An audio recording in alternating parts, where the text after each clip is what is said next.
Hello students, welcome to commerce मेरी जान। Student, इस वीडियो में हम डिस्कस करेंगे कि रिको डब्ल्यू सेकेंड और ईएमआरएस अकाउंटेंट टीयर 2 की प्रिपरेशन किस तरीके से हम फ्यू डेज में करें। यदि पिछले ट्रेंड की बात करें तो गवर्नमेंट इन एग्ज़ाम्स में प्रिपरेशन के लिए ज़्यादा टाइम नहीं देती है और बहुत ही कम समय में एग्ज़ाम हो जाता है। ये स्ट्रेटजी मैंने बनाई है 45 डेज के लिए। हो सकता है एग्ज़ाम इससे भी जल्दी हो जाए या हो सकता है कि आपको ज़्यादा टाइम मिल जाए। ये हमारा काम नहीं है कि ये प्रेडिक्ट करना कि एग्ज़ाम कब होगा, लेकिन पिछला ट्रेंड देखते हुए हम ये मान करके चल रहे हैं कि इतना ही टाइम आपको मिलेगा।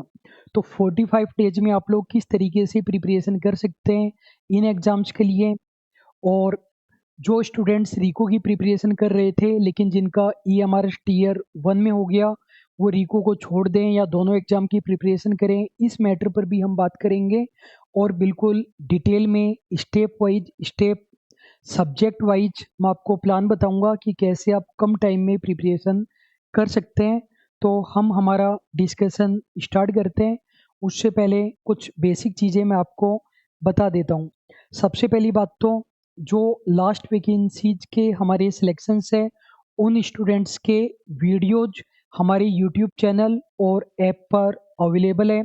आप उन स्टूडेंट्स के वीडियोज देख सकते हैं। उन स्टूडेंट्स के वीडियोज आप क्यों देख सकते हैं या फिर क्यों देखने चाहिए, उन वीडियोज में हमने स्टूडेंट से बहुत अच्छे अच्छे क्वेश्चन पूछे हैं कि आपने कितने मंथ प्रिपरेशन की, दिन में कितने घंटे पढ़ते थे, नोट्स बनाए या फिर प्रिंट आउट करवाए, किस तरीके से रिवीजन किया, एग्ज़ाम से पहले रिवीजन किस तरीके से किया। तो उससे आपको कुछ बेसिक आइडिया लग जाएगा और आपको अपना प्लान बनाने में, प्रिपरेशन करने में आसानी हो सकती है। तो आप चाहें तो इन स्टूडेंट्स के वीडियो देख सकते हैं। दूसरी बात, ये स्ट्रेटजी बताते वक्त मैं आपको हमारे कोर्स में लेकर के चलूँगा, रिको के कोर्स में और ईएमआरएस के कोर्स में, और उससे मैं आपको बताऊँगा कि कौन सा सब्जेक्ट आपको पहले प्रिपेयर करना है और कौन सा सब्जेक्ट आपको बाद में प्रिपेयर करना है। कुछ स्टूडेंट कहेंगे कि हमारे पास कोर्स नहीं है तो हमारे लिए वीडियो यूजफुल नहीं है क्या। स्टूडेंट, वीडियो सभी के लिए यूजफुल है, बस मैं बता उससे रहा हूँ। आपके पास जो भी कंटेंट है उससे आप प्रिपेयर कर सकते हैं।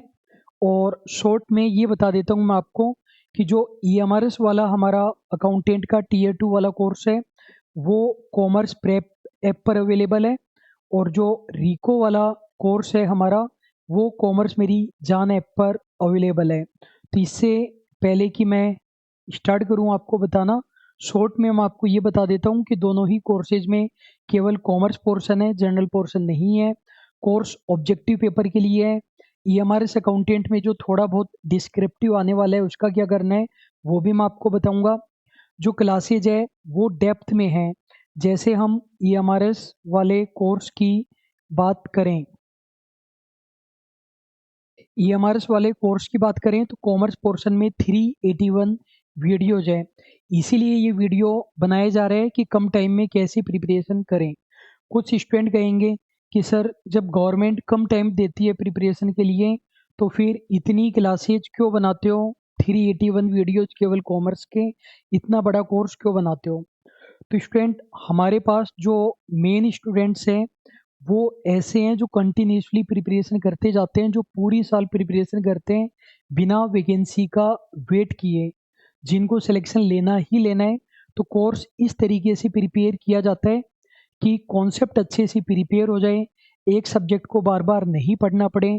कोर्स इसलिए प्रिपेयर नहीं किया जाता है कि गवर्नमेंट ने 15 दिन दिए तो 15 दिन में तैयारी कैसे हो, ये बात है। कोर्स में प्रिंटेबल नोट्स होते हैं, मतलब आप उनको डाउनलोड कर सकते हैं जिनसे आपको नोट्स लिखने में आपका टाइम खराब नहीं हो। हर क्लासेज के एमसीक्यू होते हैं और एमसीक्यू वीडियोज भी होते हैं। एमसीक्यू वीडियो ईच एमसीक्यू के आपको मिलेंगे, जिससे आपको परेशान नहीं होना पड़े कि इस एमसीक्यू का ये आंसर क्यों आया। किसी भी क्लासेज को आप कितनी बार भी देख सकते हैं। क्लासेज हिंदी और इंग्लिश दोनों के लिए सूटेबल होती है, लेकिन नोट्स कुछ सब्जेक्ट के केवल इंग्लिश में ही अवेलेबल है, लेकिन आसान भाषा में होते हैं, पॉइंट वाइज होते हैं, बड़े बड़े पैराग्राफ नहीं होते हैं, तो उनको आप इजीली समझ सकते हैं। और एक स्पेशल पॉइंट है जो आपके बहुत ज़्यादा काम में आएगा। देखो एग्जाम होने के बाद ऑफिशियल आंसर की आएगी, ऑफिशियल आंसर की से आप अपने आंसर्स मैच करेंगे और कुछ आंसर में आप पाएंगे कि आपने कुछ और पढ़ा था, किसी क्वेश्चन में आप बी करके आए हैं और बी ही आपने पढ़ा था लेकिन एग्जामिनर ने सी को करेक्ट माना है।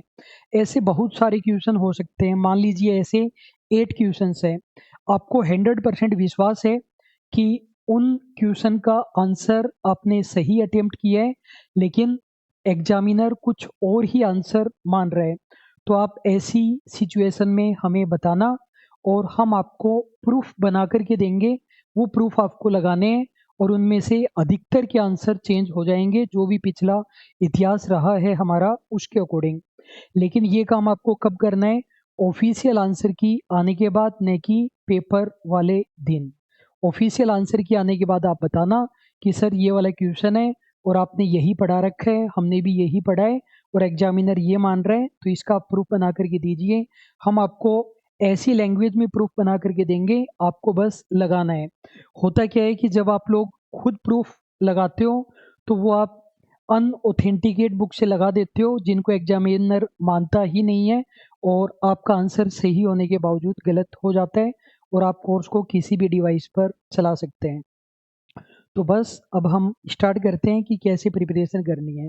सबसे पहला क्वेश्चन तो ये कि रिको, डब्ल्यू सेकंड और ईएमआरएस अकाउंटेंट दोनों की प्रिपरेशन करें या फिर ईएमआरएस टीयर 1 में हो गया तो रिको की प्रिपरेशन छोड़ दें। तो स्टूडेंट हम हर क्लास में हर वीडियो में ये कहते हैं कि आपको ज़्यादा से ज़्यादा एग्जाम देने हैं, सारे कॉमर्स के एग्जाम देने हैं, तभी आपका सिलेक्शन होगा। तो यहाँ पर भी हम यही एडवाइस देंगे कि आप दोनों एग्जाम दीजिए।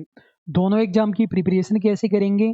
देखो ईएमआरएस अकाउंटेंट और रिको डब्ल्यू सेकंड दोनों का सिलेबस काफ़ी हद तक सेम है, या फिर ये कहना चाहिए कि ईएमआरएस अकाउंटेंट का सिलेबस बहुत ज़्यादा बड़ा है ईएमआरएस अकाउंटेंट का। तो यदि आप ईएमआरएस अकाउंटेंट की प्रिपरेशन करेंगे तो रिको डब्ल्यू सेकंड की प्रिपरेशन अपने आप हो जाएगी। ईएमआरएस के कारण आपको रिको को छोड़ने की ज़रूरत नहीं है। आप ईएमआरएस की करेंगे तो रिको की प्रिपरेशन अपने आप हो जाएगी। रिको के अंदर केवल 3 टॉपिक अलग है, इंड एएस 115, इंड एएस 116 और आरटीटीपी एक्ट।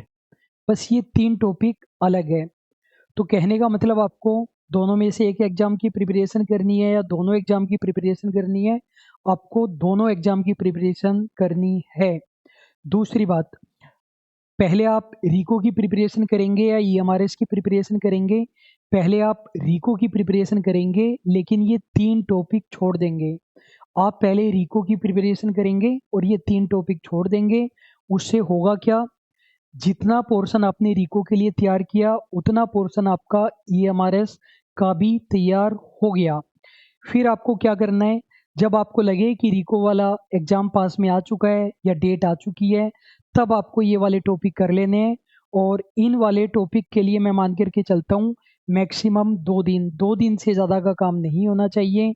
मैक्सिमम 1.5 से 2 घंटे इंड एएस 115, 1.5 से 2 घंटे इंड एएस 116 और लगभग 6-7 घंटे आरटीटीपी एक्ट के लिए। फिर भी हम 2 दिन मान करके चल रहे हैं। तो आपको रिको डब्ल्यू सेकंड के वो टॉपिक पहले प्रिपेयर कर लेने हैं जो ईएमआरएस अकाउंटेंट में भी है।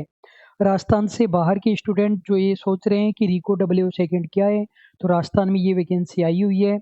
पूरी इंडिया से कहीं के भी स्टूडेंट दे सकते हैं। बीकॉम में 60% होना कंपलसरी है और जो रिलैक्सेशन होता है वो अलग है। तो अब रिको की प्रिपरेशन करनी है, तो रिको की प्रिपरेशन कैसे करेंगे? तो मैं आपको लेकर के चलता हूँ हमारे कोर्स के अंदर। अब जिन स्टूडेंट्स के पास कोर्स नहीं है उनको क्या करना है? सबसे पहली बात तो आपको हमारे ऐप्स के अंदर जाकर बिना कोर्स लिए टॉपिक्स देख लेने हैं कि आपको कौन कौन से टॉपिक्स पढ़ने हैं। यदि आपके पास कोर्स नहीं है तो हमारे ऐप में जाइए, रिको के लिए कॉमर्स मेरी जान ऐप में उस कोर्स के अंदर बिना कोर्स को परचेज किए आपको टॉपिक्स पता चल जाएंगे कि कौन कौन से टॉपिक्स पढ़ने हैं, तो आपको आसानी रहेगी। स्टूडेंट, सब्जेक्ट वाइज चीज़ें बताने से पहले मैं आपको कुछ और बेसिक चीज़ें बताता हूँ।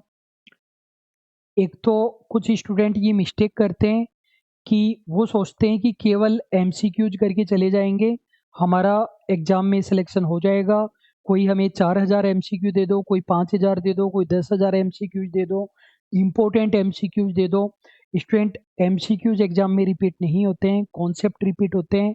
मैं तो ये कहता हूँ अगर आपके पास टाइम कम है तो एमसीक्यूज मत कीजिए, केवल कॉन्सेप्ट कर जाइए। तो ये वाली जो स्ट्रेटेजी है केवल एमसीक्यूज करके जाने वाली, बहुत ही गलत स्ट्रेटेजी है। एग्जाम में एमसीक्यूज रिपीट नहीं होंगे, डिक्टो एमसीक्यूज नहीं आएंगे। और अगर कुछ एमसीक्यूज आ भी गए, जैसे मान लीजिए कि कोर्स के अंदर हमने 2500 एमसीक्यूज दिए, उनमें से आपके एग्जाम में मान लीजिए 12 एमसीक्यूज डिक्टो मैच कर गए, तो इंस्टीट्यूट वाले तो माहौल बना देंगे कि देखो डिक्टो एमसीक्यूज आ रहे हैं हमारे कोर्स से, हमारा कोर्स लो, डिक्टो एमसीक्यूज आ रहे हैं। लेकिन उन 12 एमसीक्यूज से आपका सिलेक्शन नहीं होगा, कॉन्सेप्ट जरूर पढ़ करके जाना। दूसरी बात, ईएमआरएस अकाउंटेंट में जैसे डिस्क्रिप्टिव भी आने वाले हैं कुछ क्वेश्चंस, तो उनका क्या सॉल्यूशन होगा, जबकि कोर्स तो हमारा ऑब्जेक्टिव है। तो देखिए जो थ्योरी सब्जेक्ट है उनमें 1% भी दिक्कत नहीं आएगी, इसके बारे में आपको पूछने की ही ज़रूरत नहीं है, थ्योरीज में कोई दिक्कत नहीं आएगी। प्रैक्टिकल सब्जेक्ट की बात करें तो एफएम में भी दिक्कत नहीं आएगी। एफएम में ईच फॉर्मूला का, ईच कॉन्सेप्ट का सब्जेक्टिव एग्जाम्पल करवाया गया है। कॉस्टिंग में भी इसी तरीके से करवाया गया है, कोई दिक्कत नहीं आएगी। इनकम टैक्स में भी डिस्क्रिप्टिव एग्जाम्पल करवाए गए हैं। थोड़ी बहुत अगर प्रॉब्लम आएगी तो आपको अकाउंटेंसी में आ सकती है, इसके अलावा किसी भी सब्जेक्ट में नहीं आएगी। अकाउंटेंसी के लिए आप डीके गोयल बुक से आप प्रैक्टिस कर सकते हो सबसे लास्ट में। अगली बात, जब आप क्लासेज के वीडियोज देख रहे हैं तो आपको कोशिश करनी है कि वीडियोज को इतने अच्छे से देखिए कि आपको बार बार वीडियोज नहीं देखना पड़े। एक कॉन्सेप्ट का मैक्सिमम 2 बार आपको वीडियो देखना है, मैक्सिमम 2 बार। एक बार से काम चल रहा है तो बहुत ही बढ़िया है। कहने का मतलब रिवीजन आपको नोट्स और एमसीक्यू से करना है, न कि वीडियो से, वरना आपका टाइम खराब होगा। नोट्स आपको प्रिंट आउट निकलवा लेने हैं, जैसा कि बताया कोर्स से आप डाउनलोड कीजिए, फोटोकॉपी वाले को मेल या व्हाट्सएप कीजिए, प्रिंट आउट निकलवा लीजिए। लिखने में टाइम बिल्कुल भी खराब मत करना। एक आपको खुद ही शॉर्ट नोट्स बनाने हैं। शॉर्ट नोट्स का मतलब है एक सब्जेक्ट के लिए मैक्सिमम 3 पेज। एक सब्जेक्ट के अगर 3 से ज़्यादा पेज हो रहे हैं तो उसे शॉर्ट नोट्स नहीं कहेंगे। इन शॉर्ट नोट्स में केवल क्या लिखना है, केवल और केवल भूलने वाली चीज़ें लिखनी है स्टूडेंट, केवल और केवल भूलने वाली चीज़ें, इसके अलावा और कुछ भी नहीं लिखना। जैसे जैसे मान लीजिए कि आप बना रहे हैं कंपनीज एक्ट के शॉर्ट नोट्स बना रहे हैं, तो कंपनीज एक्ट के शॉर्ट नोट्स कैसे बनाने हैं, ये मान लीजिए आपका पेज है और बिल्कुल शॉर्ट में आपको बनाने हैं। तो आपने लिखा अप्लाई फ्रॉम, ये एक्ट कब से एप्लीकेबल हुआ, यहाँ पर आपने लिख दिया। फिर आपने लिखा minimum directors in public company, public company में मिनिमम कितने डायरेक्टर होते हैं, maximum director in public company कितने होते हैं, इस तरीके से। फिर इससे बेनिफिट क्या होगा, जब आप जब आप याद करेंगे चीज़ों को तो राइट साइड में जो आंसर लिखे हुए हैं उनको आप एक हाथ से छुपा लेंगे और लेफ्ट वाली चीज़ें देख देख करके याद करेंगे, तो आपको इजीली याद हो जाएगा। कुछ बच्चों को नोट्स नहीं बनाने आते हैं, वो पूरी पूरी लाइन लिखते हैं कि minimum directors in a public company must be 3, इस तरीके से नहीं बनाने हैं, ऐसे शॉर्ट्स में बनाने हैं। और हर सब्जेक्ट के आपको बना लेने चाहिए, ज़्यादा फायदे में आप रहेंगे। ठीक है, फिर ये मैंने बता ही दिया, भूलने वाली चीज़ों के बना देने हैं। और एक बेसिक पॉइंट, इनकम टैक्स में स्टूडेंट जो बेसिक कॉन्सेप्ट्स के क्वेश्चंस है वो ज़्यादा आते हैं। कुछ स्टूडेंट को लगता है, खासकर जो CA CS CMA बैकग्राउंड वाले स्टूडेंट्स होते हैं, उनको लगता है रिसेंट अमेंडमेंट्स एग्जाम में ज़्यादा पूछेगा, क्योंकि उनके एग्जाम में अमेंडमेंट्स ज़्यादा पूछे जाते हैं। यहाँ कंपटीशन एग्जाम में बेसिक क्वेश्चन पूछेगा वो, अमेंडमेंट्स के क्वेश्चन बहुत कम आते हैं। अमेंडमेंट्स आप छोड़ भी जाएं तो भी कोई दिक्कत वाली बात नहीं है, आपको 100% मार्क्स नहीं लाने हैं, आपको बस कट ऑफ क्लियर करनी है। तो स्टूडेंट ये जो बेसिक चीज़ें मैंने आपको बताई, इन चीज़ों को आप ज़रूर से ध्यान रखेंगे। अब मैं आपको सब्जेक्ट वाइज बता देता हूँ। पहले रीको के कॉमन टॉपिक्स की हम बात कर रहे हैं। तो स्टूडेंट ये सब्जेक्ट्स है आपके कोर्स में रीको के अंदर। तो आप कौन सा सब्जेक्ट पहले लेना चाहेंगे, आपकी मर्ज़ी है। यदि आप ऑडिट लेना चाहते हैं तो ऑडिट के अंदर आपको क्या करना है। तो देखो मेरा ये मानना है कि ऑडिट के अंदर आपको हमारे कोर्स की इन क्लासेज को अच्छे से कर लेना है। पहली, दूसरी, तीसरी, चौथी क्लास नंबर 26, 27, 28, 29, 30, 31, 32 ये कर लेना है। और एमसीक्यू नंबर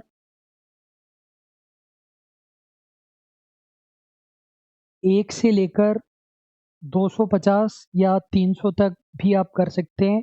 ऑडिट के अंदर इतना काम आपको बिल्कुल अच्छे से कर लेना है।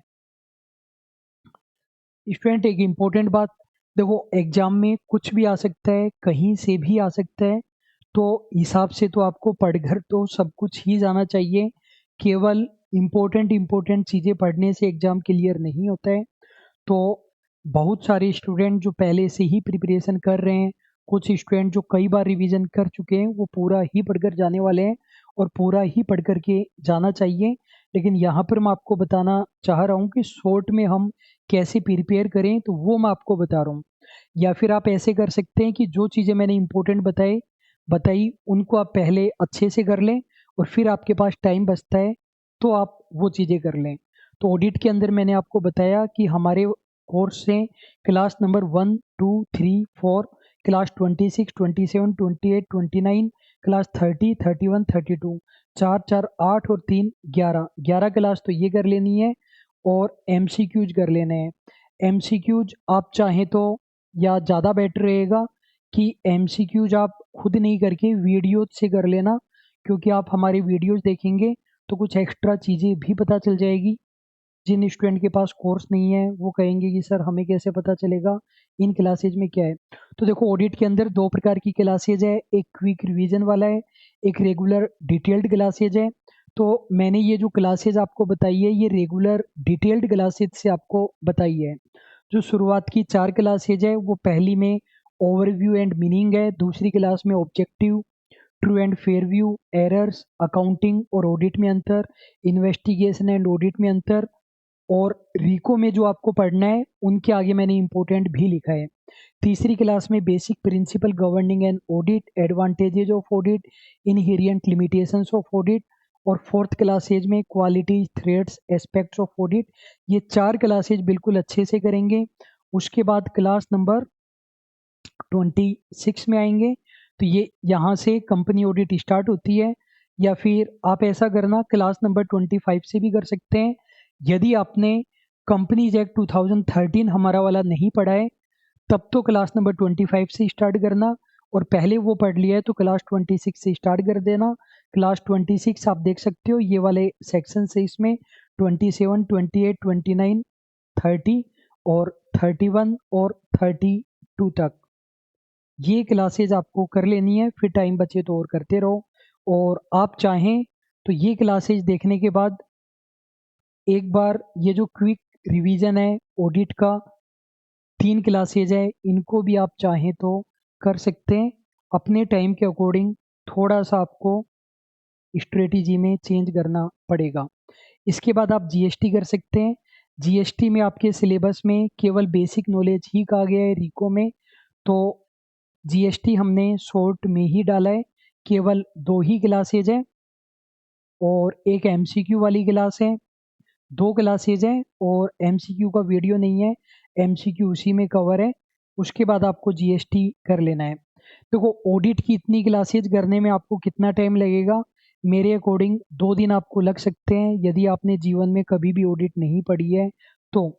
जीएसटी में कितना टाइम लग सकता है, जीएसटी में आपको 6 घंटे या फिर आधा दिन अपन मान सकते हैं। इसके बाद आपको एफएम करना है। तो रीको में एफएम के बहुत कम टॉपिक बताए गए हैं। आपको रेशियो करना है, कैपिटल बस्टिंग करना है, कैश फ्लो स्टेटमेंट करना है। इन तीनों को करने में मैं 2 दिन मान करके चल रहा हूँ। एक चैप्टर में मैं 4 घंटे मान करके चल रहा हूँ। तो जो आपको करना है उसके आगे मैंने इम्पोर्टेंट लिख दिया है, बिल्कुल बेसिक से एडवांस लेवल का है। आप करेंगे बिल्कुल ईजिली आपको समझ में आ जाएगा, साथ में एमसीक्यूज भी इंक्लूडेड है। उसके बाद इनकम टैक्स सबसे बड़ा सब्जेक्ट है, लेकिन रिको का सिलेबस कम है, रिको में ज़्यादा नहीं है। तो देखो इनकम टैक्स सबसे ज़्यादा परेशान करने वाला सब्जेक्ट है।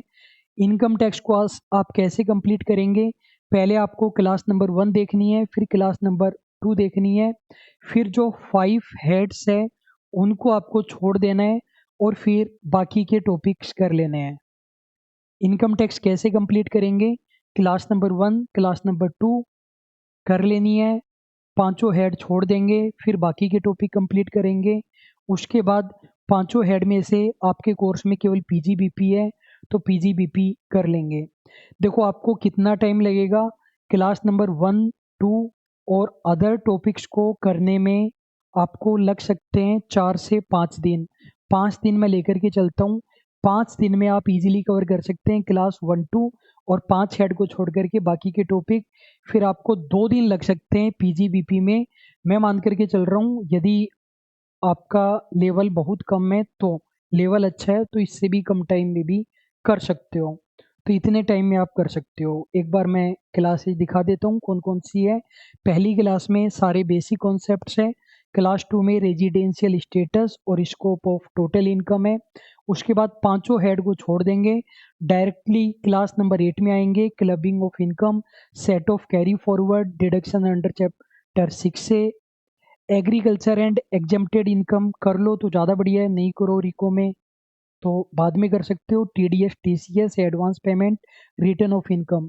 स्टूडेंट सिलेबस मेरा चेक किया हुआ है, तो आप ये ना कहें कि सर ये वाला टॉपिक लिखा हुआ नहीं है, ये वाला टॉपिक लिखा हुआ नहीं है। उन्होंने कैलकुलेशन ऑफ टैक्स लिख दिया, तो उस पर्पज से ये सारे टॉपिक आपको करने पड़ेंगे। पांचों हेड में केवल पीजीबीपी करना है, लेकिन वो मैंने बताया कि बाकी के टॉपिक करने के बाद करना टैक्स के। ठीक है। इसके बाद आप चाहो तो कोस्टिंग में भी आ सकते हो।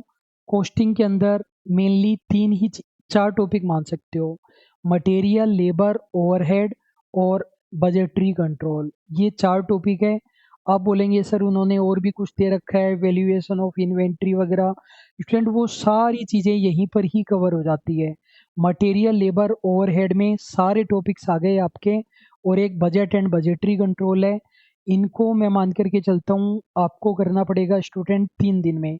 3 दिन भी ज़्यादा है, मैं 5 घंटे या 4 घंटे एक चैप्टर के लिए मान करके चलता हूँ, और आप 10 से 15 घंटे ज़रूर प्रिपरेशन करने वाले हैं, तो 3 दिन में तो ये आप कर ही लेंगे। इसके बाद बात करते हैं अकाउंटेंसी की। तो अकाउंटेंसी में आपको बीआरएस करना है, एक financial statement in accordance with schedule 3। देखिए ऑडिट के अंदर अपन ने वो कवर नहीं किया है कि provisions regarding preparation of accounts, वो आपका यहाँ पर कवर हो जाएगा अकाउंट्स में, जब आप financial statement in accordance with schedule 3 करेंगे तब। और इंड एस 115 और इंड एस 116 ये आप कवर कर सकते हैं, 2 दिन के अंदर अंदर कवर कर सकते हैं यदि आपके पास प्रॉपर मटेरियल है तो। इसके अलावा और कुछ बचा क्या? इसके अलावा और कुछ भी नहीं बचा है। इसके अलावा वो बच गए जो टॉपिक अपन ने छोड़े थे, जिनके लिए इंड एस 115, 16 आरटीटीपी एक्ट वगैरह की बात करें तो इसमें मैंने बताया कि लगभग आपको लगेंगे 2.5 दिन। जो रिको और ईएमआरएस दोनों की प्रिपरेशन कर रहे हैं वो इंड एस 115, 116 और आरटीटीपी एक्ट को बाद में कर सकते हैं, एग्जाम डेट डिक्लेयर होने के बाद। 2.5 दिन उसमें मैं मान के चल रहा हूँ। तो कितना टाइम हमें लगा यहाँ पर प्रिपेयर करने में? देखो 2 दिन यहाँ पर लगे अपन को, 2 और 5 7, 7 2 9, 9:30, 9:30 के बाद 10:30, 11:30, 12:30, 13.5, 14 दिन और 16 दिन। तो स्टूडेंट 16 दिन का मैंने आपको प्लान बना कर के दिया है। ये होने के बाद आप क्या करेंगे, इस मैटर को बिल्कुल अच्छे से याद रखेंगे और जो बचे हुए टॉपिक्स है वो भी आपको करने हैं, छोड़ करके कुछ भी नहीं जाना है। आपका कंपटीशन उन स्टूडेंट से है जो पिछले एग्जाम में किनारे पर रह गए थे, जिनका टीआरए जेआरए में सिलेक्शन नहीं हुआ, आरएचबी में सिलेक्शन नहीं हुआ, आरसीडीएफ का एग्जाम अच्छा नहीं हुआ, या फिर जो पिछले वाले ईएमआरएस में रह गए थे तब से लेकर के प्रिपरेशन कर रहे हैं, उन स्टूडेंट्स के साथ आपका कंपटीशन है। तो जो मैटर मैंने इंपॉर्टेंट बताया उसको अच्छे से करना है और बाकी का मैटर भी आपको करना ही है।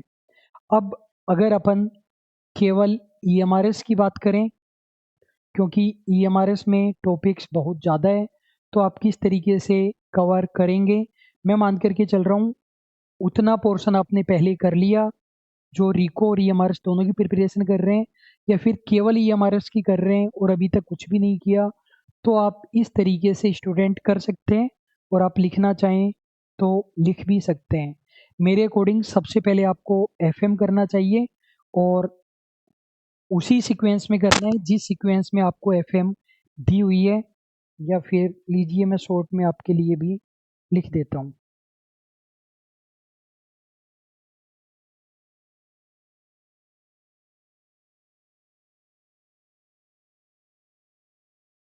अगर आप केवल ईएमआरएस की प्रिपरेशन कर रहे हैं तो सारे टॉपिक करने हैं, रिको के साथ कर रहे हैं तो जो बचे हुए टॉपिक है वो करने हैं। तो सबसे पहले आप ईएमआरएस के लिए एफएम कर लेना और उसी सीक्वेंस में करना जिस सीक्वेंस में हमने दिया है।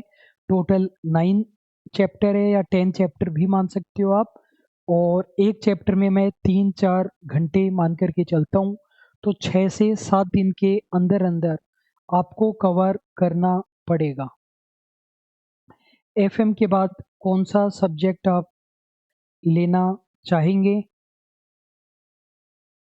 स्टूडेंट, वहाँ पर हमने एक कंपनी लॉ छोड़ दिया था, तो कंपनी लॉ को भी आपको कवर करना है और कंपनी लॉ में भी आपको 1.5 दिन इजीली लग सकता है। तो कंपनी लॉ भी वहाँ पर आपको कवर कर लेना है रिको के लिए। इसके बाद आप कंपनी लॉ ही ले लेना, 1.5 दिन अपन इसमें मान करके चल रहे हैं। स्टूडेंट सिलेबस मेरा चेक किया हुआ है, तो आप ये कमेंट मत करना कि ये इस कोर्स में नहीं है, ये इस कोर्स में नहीं है। अगर हमने कोर्स में डाला है तो बहुत कुछ सोच समझ करके डाला है। कंपनी लॉ से डायरेक्ट क्वेश्चन भी आएंगे ईएमआरएस के अंदर।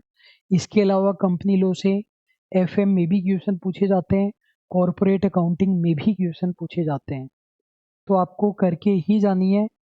इसके बाद आप जीएसटी कर सकते हैं। जीएसटी में आपको एक दिन भी नहीं लगेगा, 5-6 घंटे ही लगेंगे, फिर भी एक दिन में लिख रहा हूँ। फिर आप पोस्टिंग कर सकते हैं। पोस्टिंग में स्टूडेंट मैं मान करके चल रहा हूँ लगभग 4 डेज, या चलो 4 डेज अपन लेते हैं। पोस्टिंग के बाद आप उठा सकते हैं,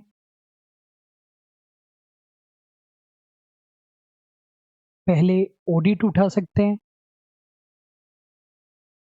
ऑडिट में जैसे मैंने बताया पहले, अगर आपके पास टाइम कम है तो शुरुआत की 4 क्लासेज और क्लास नंबर 26 से लेकर 32 तक, और एमसीक्यू नंबर 1 से लेकर 250 तक यदि टाइम कम है तो। और अगर पूरा का पूरा ही आपको करना है तो लगभग 12 दिन आपको लगेंगे, 12 दिन में आप ऑडिट कर सकते हैं। स्टूडेंट ये इस अजम्पशन पर है कि आप एक साथ एक ही सब्जेक्ट पढ़ रहे हैं, और ये भी एक क्वेश्चन हो सकता है कि एक साथ एक सब्जेक्ट पढ़ें या 2 सब्जेक्ट पढ़ें या हर सब्जेक्ट को एक एक घंटा पढ़ें। तो स्टूडेंट देखिए, जो मैंने अपनी स्टडी लाइफ से सीखा है, मेरे अकॉर्डिंग एक साथ एक ही सब्जेक्ट पढ़ना चाहिए, तो उससे कोर्स जल्दी ख़त्म होगा। अगर आप ऐसा करेंगे कि 1 घंटा एफएम, 1 घंटा कंपनी लॉ, 1 घंटा इनकम टैक्स, तो आपका कोर्स कभी भी कंप्लीट नहीं होगा। तो 12 दिन के अंदर आप इजीली कर पाएंगे। अब अपन इनकम टैक्स की बात करें, और इनकम टैक्स भी यहाँ पर आपको करनी तो पूरी ही है, लेकिन तरीका वही है, पहले क्लास नंबर 1 और 2 करनी है। फिर आपको जो पांचों हेड है स्टूडेंट उनको छोड़ देना है, बाकी के जो रिमेनिंग चैप्टर्स है वो कर लेने हैं। और रिमेनिंग करने के बाद में आपको हेड्स में आना है। हेड्स में भी पीजीबीपी बहुत ज़्यादा इम्पोर्टेंट है, पीजीबीपी के बाद सैलरी वाला बहुत ज़्यादा इम्पोर्टेंट है। ये वाले दोनों हेड करना, फिर आप बचे हुए धीरे धीरे कर सकते हैं। उसके बाद अकाउंटेंसी की बात करते हैं। अकाउंटेंसी में भी आप चाहें तो पहले कॉर्पोरेट अकाउंटिंग कर लेना या फिनेंशियल अकाउंटिंग कर लेना। स्टूडेंट अकाउंटेंसी बहुत बहुत बहुत ज़्यादा बड़ी है, हमने कोई टॉपिक छोड़ा नहीं है, सारे टॉपिक्स लिए हैं, तो इनमें तो आपको टाइम लगने ही वाला है। और ये भी नहीं कह सकते कि कौन सा टॉपिक इनमें छोड़ें, तो इसीलिए इस सब्जेक्ट को अपन ने सबसे लास्ट में लिया है। अगर इस सब्जेक्ट को आप स्टार्टिंग में उठा लेंगे, अकाउंटेंसी या फिर इनकम टैक्स को, तो आपका कोर्स कभी भी कंप्लीट नहीं हो पाएगा। तो ये अपन ने प्लान बनाया है। अब अकाउंटेंसी कितने दिन में कंप्लीट होगी? स्टूडेंट अकाउंटेंसी देखिए आपकी कंप्लीट कभी भी नहीं होगी, बस आपको करते जाना है। जो चैप्टर्स आपको आते हैं उनको आप ज़्यादा स्पीड में देखिएगा, या डायरेक्टली एमसीक्यूज वगैरह भी कर सकते हैं। और बाकी के जो सब्जेक्ट्स है उनका साथ साथ रिवीजन चलता रहेगा। जैसे आपने इनकम टैक्स कंप्लीट कर ली, तो अकाउंटेंसी स्टार्ट करना और साथ साथ इनका रिवीजन करते रहना। जब आप रिवीजन करेंगे तो पहली बार जितना टाइम लगा था उसका 25% टाइम ही लगना चाहिए। यहाँ पर 7 दिन ही लगे थे, तो यहाँ पर मैक्सिमम 2 ही दिन लगने चाहिए। यहाँ पर 1.5 दिन लगा था, तो बस 4 ही घंटे लगने चाहिए। रिवीजन का तरीका क्या होगा ये मैंने आपको बताया। वीडियोज बार बार नहीं देखने हैं, नोट्स और एमसीक्यू से रिवाइज करना है। और आप जब पहली बार पढ़ रहे थे तब कोशिश करना कि जो आपको एमसीक्यूज या जो डिस्क्रिप्टिव एग्जाम्पल डिफ़िकल्ट लग रहा था उसको आप टिक कर लेना, जिससे जब आप रिवीजन करें तो उस एग्जाम्पल को फिर से सोल्व कर सकें। जो भूलने वाली चीज़ें हैं उनके लिए शॉर्ट नोट ज़रूर बनाना, खासकर एफएम में बच्चे क्या करते हैं कि फॉर्मूला लिख लेते हैं कि फॉर्मूला मैं भूल जाऊंगा, फॉर्मूला लिख लिया। लेकिन उसमें भी कुछ भूलने वाली चीज़ें होती है, जैसे कि किसी जगह पर कैपिटल एम्प्लॉयड दिया हुआ है, तो कैपिटल एम्प्लॉयड में क्या चीज़ें लेनी है, क्या चीज़ें नहीं लेनी, बिगिनिंग वाली लेनी है, एंड वाली लेनी है, एवरेज लेना है, नेटवर्थ में क्या लेना है, क्या नहीं लेना, क्वेश्चन कुछ भी नहीं बोले तो क्या करना है। तो उन चीज़ों का आपको विशेष ध्यान रखना है और इस तरीके से आपको रिवीजन कर लेना है। तो स्टूडेंट मैं उम्मीद करता हूँ सारे डाउट्स आप लोगों के क्लियर हो गए होंगे। इन स्टूडेंट्स के यदि आप वीडियोस देखना चाहें तो देख सकते हैं। इन स्टूडेंट्स के वीडियोज इस तरीके से नहीं बनाए हैं हमने कि इंस्टीट्यूट की तारीफ की जाए। इन स्टूडेंट की जर्नी पर वीडियो बनाए गए हैं कि इन्होंने किस तरीके से सिलेक्शन लिया। ऐसा नहीं है कि इन बच्चों ने कोर्स खरीदा, 1-1.5 महीने तैयारी की और सिलेक्शन हो गया। इनकी मेहनत के पीछे कई सालों की मेहनत छुपी होती है। जैसे आप लोगों ने भी कंपटीशन एग्ज़ाम की तैयारी कोई 2 दिन पहले स्टार्ट नहीं की होगी, 1 डेढ़ 2 साल से कर रहे होंगे। तो यदि आपके पास टाइम हो या फिर जब आप खाना खा रहे हो तब आप देख सकते हो, या जब आप वॉकिंग कर रहे हो तब देख सकते हो, स्पीड बढ़ा कर के देख सकते हैं, तो आपको मोटिवेशन मिलेगा। और आपके जो भी क्वेरीज हो वो आप ऐप चैट बॉक्स में डाल सकते हैं, कोर्स लेना चाहें तो ले सकते हैं रिको का कॉमर्स मेरी जान ऐप से। और ये हमारे अकाउंटेंट टीयर 2 का कॉमर्स प्रेप ऐप से कोर्सेज बहुत ही कम फीस पर अवेलेबल है। अभी के लिए बस इतना ही। Thank you so much.